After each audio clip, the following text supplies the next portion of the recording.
दुनिया की सबसे अमीर कंट्री में अब कोई नहीं रहना चाहता। आयरलैंड, जो कुछ अरसे पहले तक यूरोप का एक बहुत ही गरीब कंट्री हुआ करता था, आज यूएसए, यूके, कुवैत और इवन कतर जैसे कंट्रीज से भी ज्यादा अमीर है। बट आयरलैंड के 70% नौजवान अब आयरलैंड में नहीं रहना चाहते। वर्ल्ड की रिचेस्ट कंट्री के शहरी आखिर उसमें क्यों नहीं रहना चाहते? इसका जवाब जानने के लिए हमें सबसे पहले ये जानना होगा कि आखिर आयरलैंड इतना अमीर हुआ कैसे। आज से 150 साल पहले आयरलैंड के हालात कुछ ऐसे थे कि माएं अपने बच्चों को सीने से लगाकर गलियों में भीख मांगा करती थीं। हर तरफ गरीबी थी और मायूसी थी। 19वीं सेंचुरी में आयरिश पोटैटो फेमाइन आया, जिसने 10 लाख आयरिश लोगों की जान ले ली। इस फेमाइन के नतीजे में आयरलैंड की 11% पॉपुलेशन मर गई। ये इतना बड़ा डिजास्टर था कि आज तक आयरलैंड पर इसका इम्पैक्ट महसूस किया जा सकता है।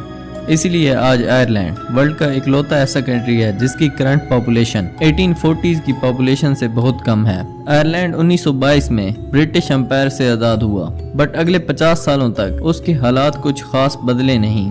फिर 1973 में आयरलैंड EEC यानी यूरोपियन इकोनॉमिक कम्युनिटी का मेंबर बना और यहाँ आयरलैंड को अपने हालात बदलने की एक अपॉर्चुनिटी नजर आई।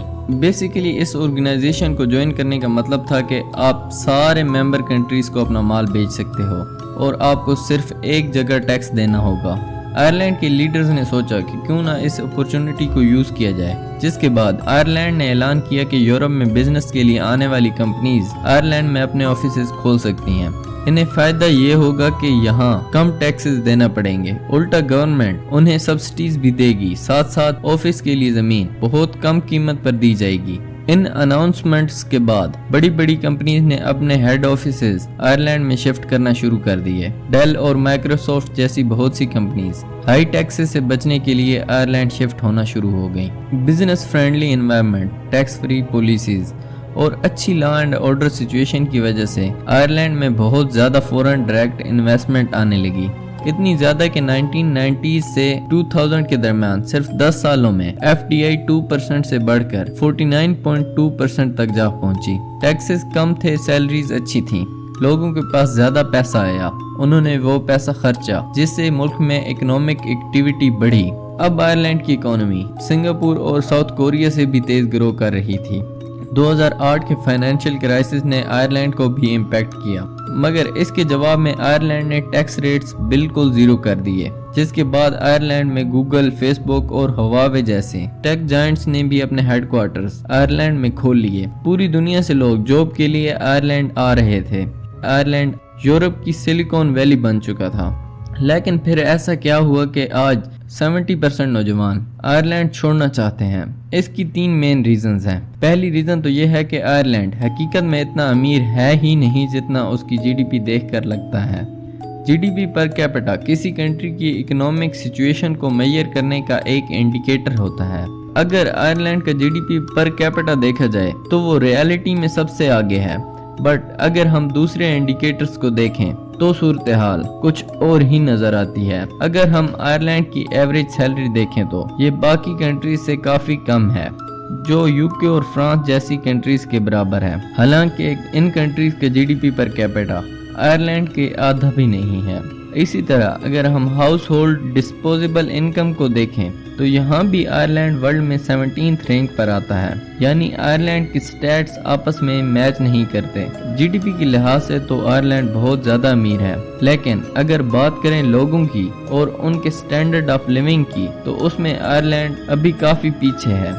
इसकी वजह ये भी है कि आयरलैंड का GDP आर्टिफिशियली इन्फ्लेटेड है। यहाँ जितनी इकोनॉमिक एक्टिविटी होती है उसका बड़ा पार्ट फॉरेन कंपनीज जनरेट करती हैं, जो एंड में अपना सारा प्रॉफिट आयरलैंड से बाहर ले जाती हैं।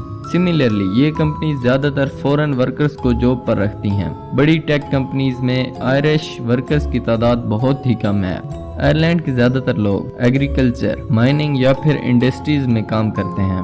इन सेक्टर्स की सैलरीज टेक सेक्टर के मुकाबले में बहुत कम है। आयरलैंड की करंट एवरेज सैलरी भी फॉरेन वर्कर्स की वजह से इन्फ्लेटेड है, वरना अगर सिर्फ आयरिश लोगों की सैलरीज देखी जाए तो ये टोटल फिगर और भी कम हो जाएगा। मतलब स्टैट्स और रियलिटी में काफी फर्क है, और यही प्रॉब्लम आज बहुत सी कंट्रीज फेस कर रही हैं। फॉर एग्जाम्पल इंडिया GDP के लिहाज से दुनिया की 5th लार्जेस्ट इकोनॉमी है, मगर इंडिया का GDP per capita rank world में 140 है, विच मीन्स कि इवन इंडिया बहुत तेजी से ग्रो कर रहा है, मगर लोगों का स्टैंडर्ड ऑफ लिविंग उस तेजी से नहीं बढ़ रहा। तो जहां आयरलैंड की गवर्नमेंट दुनिया को ये दिखा रही है कि वो दुनिया का सबसे अमीर तरीन कंट्री है, वहीं आयरलैंड के लोगों की इनकम और स्टैंडर्ड ऑफ लिविंग बहुत से यूरोपियन कंट्रीज से भी नीचे है। इसीलिए यंग लोग आयरलैंड छोड़ना चाहते हैं। आयरलैंड का दूसरा सबसे बड़ा मसला है हाउसिंग। बहुत सी वेस्टर्न कंट्रीज की तरह आयरलैंड भी हाउसिंग क्राइसिस फेस कर रहा है। इसकी हाउसिंग पॉलिसीज बहुत ही खराब हैं, जिस वजह से यहाँ रियल एस्टेट में इन्वेस्ट करना बिल्कुल भी प्रॉफिटेबल नहीं है। एज अ रिजल्ट आयरलैंड में घरों की सप्लाई बहुत कम है और डिमांड बहुत ज्यादा, जिस वजह से घरों की प्राइसेस आसमान को छूने लगी हैं।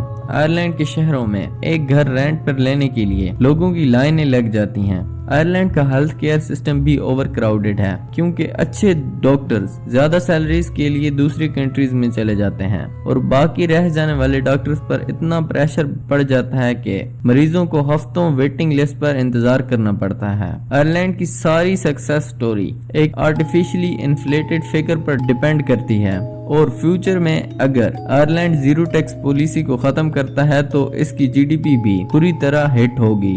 आयरलैंड को कभी ना कभी जीरो टैक्स पॉलिसी को खत्म करना होगा, क्योंकि कोई भी कंट्री लो टैक्सेस पर सरवाइव नहीं कर सकती।